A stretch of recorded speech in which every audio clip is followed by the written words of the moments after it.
There are nights when the world outside grows quiet, and the only sounds are the soft hum of the refrigerator or the gentle whisper of the wind against the window pane. In these moments of stillness, a different kind of sound often emerges from within us, the quiet echo of our own thoughts, the unvoiced questions, the lingering weight of unspoken feelings. Perhaps you felt it too, a deep weariness that isn't just physical, but an exhaustion of the spirit, a sense of being constantly on guard, perpetually managing perceptions, always striving to appear a certain way to the world, and sometimes even to ourselves. It's a peculiar human experience, isn't it? This silent battle we wage, this invisible armor we wear. We navigate life, making decisions, building careers, forging relationships, all while carrying a hidden weight. Often, this weight is born from a profound, perhaps subconscious, fear. We talk openly about the fear of failure, the dread of falling short, of not achieving, of being judged for our shortcoming. We understand the sting of disappointment, the public embarrassment of a mistake, the tangible loss that can come from not succeeding.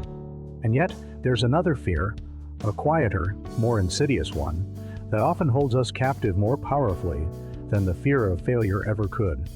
It's the fear of vulnerability, the fear of being truly, completely seen. Think for a moment about failure. When we fail, we might lose a job, miss a promotion, or our business might not take off. We might stumble in a creative endeavor, or a project might collapse. These are often external events.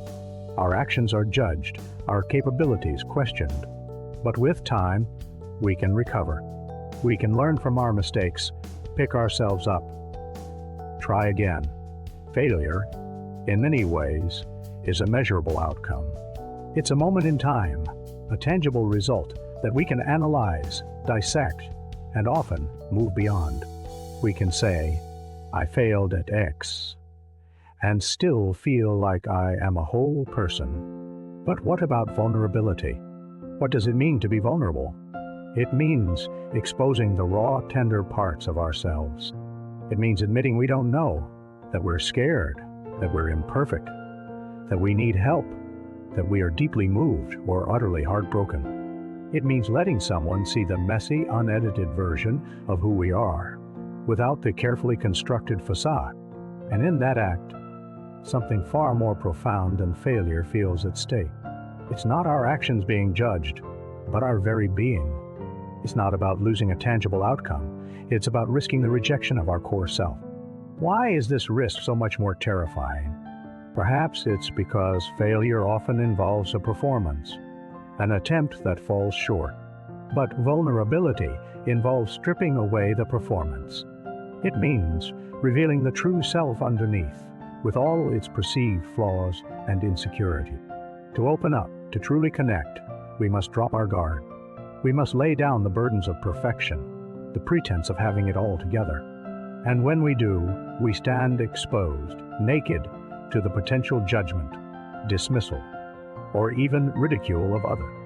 The fear isn't just that someone will reject what we and do, but that they will reject who we are. This fear whispers to us, telling us to keep our feelings locked away, to present a stoic front, to never ask for help because it might imply weakness. It tells us that showing our true emotions makes us susceptible to pain, that revealing our struggles makes us a burden, that admitting our deepest longings makes us foolish. We build high walls around our hearts, not just to keep others out, but to keep ourselves safe from what feels like an existential threat. And so we continue to carry the heavy weight of isolation, even when surrounded by others, because the effort to maintain the illusion of strength feels less painful than the perceived risk of being truly seen and possibly found wanting. The tragedy in this is that the very things we hide, our imperfections, our doubts, our deepest needs, are often the very things that connect us most profoundly to one another. When we share our vulnerabilities, we offer an invitation for genuine connection. We allow others to see their own humanity reflected in ours. We create a space for empathy, for understanding, for true belonging. Yet, The fear persists, a silent warden of our self-imposed emotional prison. Perhaps in these quiet moments, we can begin to challenge that fear, not with a sudden, grand gesture, but with a gentle inner inquiry. What would it feel like to allow yourself a small crack in the armor, to acknowledge, even just to yourself, a hidden struggle, a quiet longing, a deep emotional ache, to recognize that the exhaustion you feel isn't from the world's demands, but from the constant energy expended in keeping your true self hidden. Inner healing begins not with fixing, but with seeing. It begins with the quiet acceptance that it's okay to be imperfect, to be flawed, to be human. It's okay to not have all the answers, to feel lost sometimes, to yearn for connection. When we understand that the deepest fear isn't of falling, but of being exposed, we can begin to gently dismantle the walls we've built. We can start by offering ourselves the compassion we so readily extend to others. We can whisper to our inner child, "It's safe to be you. You are worthy of love, exactly as you are, with all your beautiful imperfection." This isn't about suddenly revealing every secret to everyone. It's about a gradual, tender process of reestablishing connection with your own authentic self. It's about recognizing that vulnerability isn't a weakness. It is, in fact, the wellspring of true courage.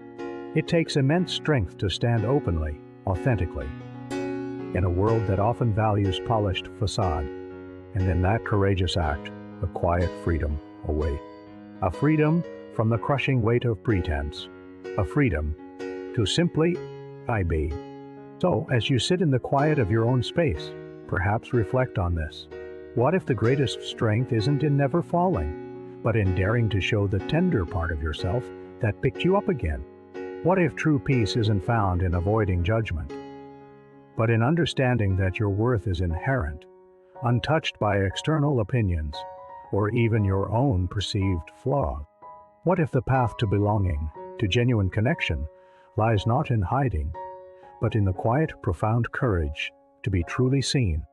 May you find the gentle strength to embrace your full, authentic self, knowing that in your vulnerability lies your deepest power and your truest connection to the world around you.